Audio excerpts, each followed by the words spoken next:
Hello and welcome back to Venture Care at Home. I'm coming back to you today with our next Welcome Fall craft kit.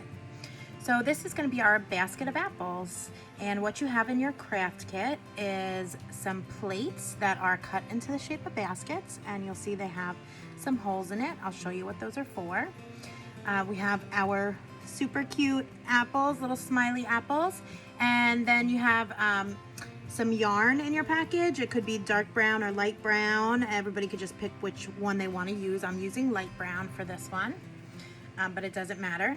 And then out of your regular craft supplies, everybody will need a brown marker. So I'm going to clear some of this away, and I'm going to start with my coloring.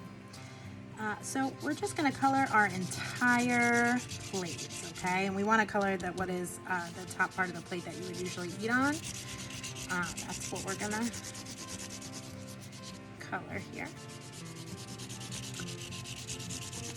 Now, what I like about the plates, as far as using them as baskets, is that there's this texture around the edge of it, so it almost gives that same idea as if you have like a basket that was handmade.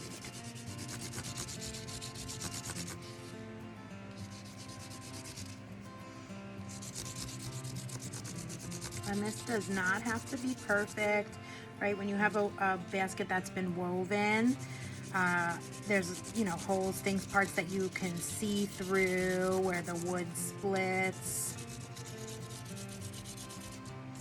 We're also going to be going over it with our yarn.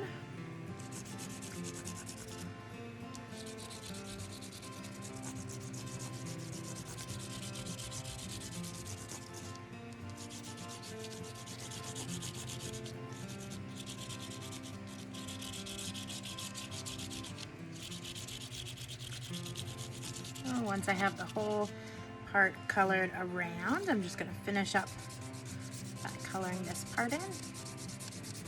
Again, I'm not worried about making sure there's solid color. Okay, just that the color is all around the plate. So there is the start of our basket, and you'll see you're going to get some marker on your hands, but that's no big deal. You can always wash it off. Okay, the next I'm going to take is our yarn. So you're going to want to start on one side. I'm going to pick this side, and I'm going to put it through the hole. And if you need help with the start of it, go ahead and ask. We're just going to make a double knot here to keep it secured in place. Okay, so after you've tied your knot at the end, we're just going to weave it in and out, going across the basket. So you're going to want to unravel and take your other end and go in the top hole on the opposite side and pull it through. This looks a lot more complicated than it is. Okay, so there's one, and then you get the end again. And we're going to go in to the second hole and pull it through. If your yarn starts to get tangled up, just straighten it out.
So once we get here, you'll see there's still a few that we have not used at the bottom. So what I'm gonna do now is where it gets a little bit trickier. What I'm gonna do is kind of like right across hatch, so to speak. We're not gonna intertwine it in and out because that gets difficult, but you're just now going to take this. Again, we have 1, 2, 3, 4, 5 holes open on the bottom, and we're gonna go through our plate.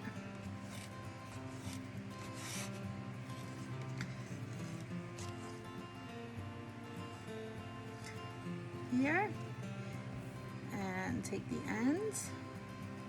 And this is just kind of to help hold some of the strings in place.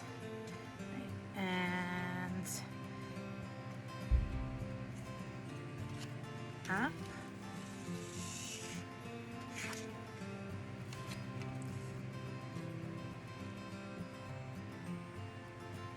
you find you get knotted, you could just undo it. It's usually pretty easy.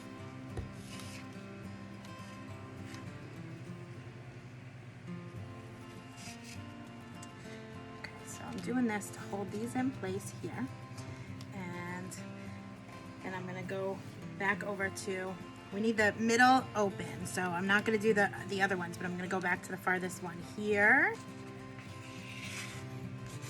pull it through. You could also get creative with this, however you want to do it is fine. I'm just doing this because I found that it helps the string stay in place. So now I'm going to go the opposite way. Sorry, I'm going to go the opposite way and come through the front of my plate and through this hole here. Okay. Again, this is just to hold my strings in place. And then I'm just gonna go back the other way, okay? So I'm gonna start in one of my holes here that the string is already in. I'm gonna run it through.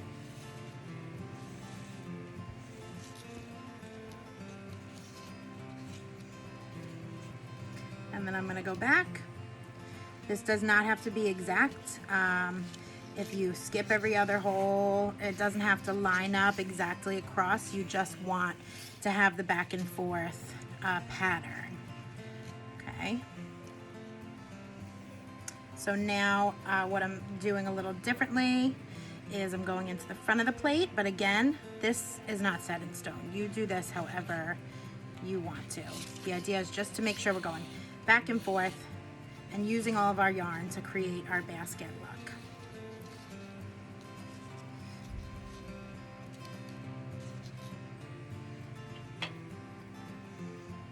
This is a great activity for motor skills.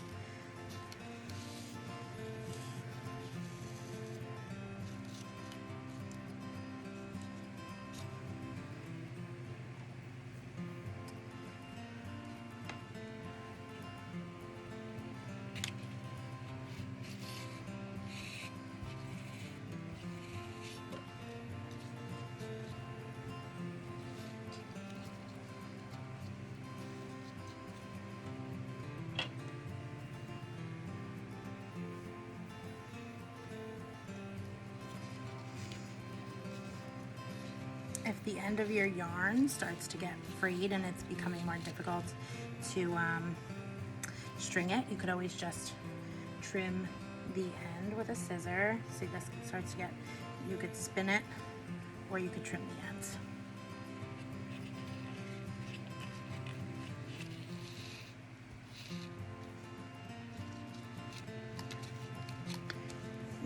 So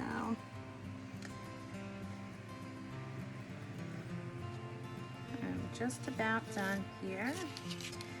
Again, we want it to look nice and full, so that's why we keep going.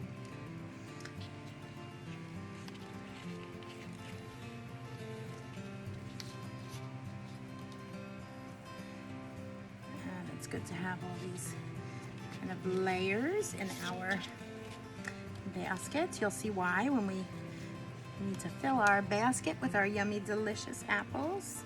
And so I think this will be my last one across. Let's see, maybe I get one more out of it. Not sure. No, I think that's my last one across. Okay, obviously when you don't have enough string left to keep going, you're going to flip it over, and you could just either tie it to one of the other strings or just put a knot in it and trim it. I am just tying it here in a knot. Okay, I'm going to tuck this in back here so it's out of the way. And so now you see we have our basket trimmed, and this is the super easy part. Take your adorable apples and go ahead and find a home for them in your basket. So you could layer them. You could put one more forward than another, but this allows a lot of freedom in how you decide you want your art to look. So I could choose to put it further back if I wanted to. Show you how that looks. So I could put it all the way in the back there, right? And that is our fall apple basket. I hope you had a good time.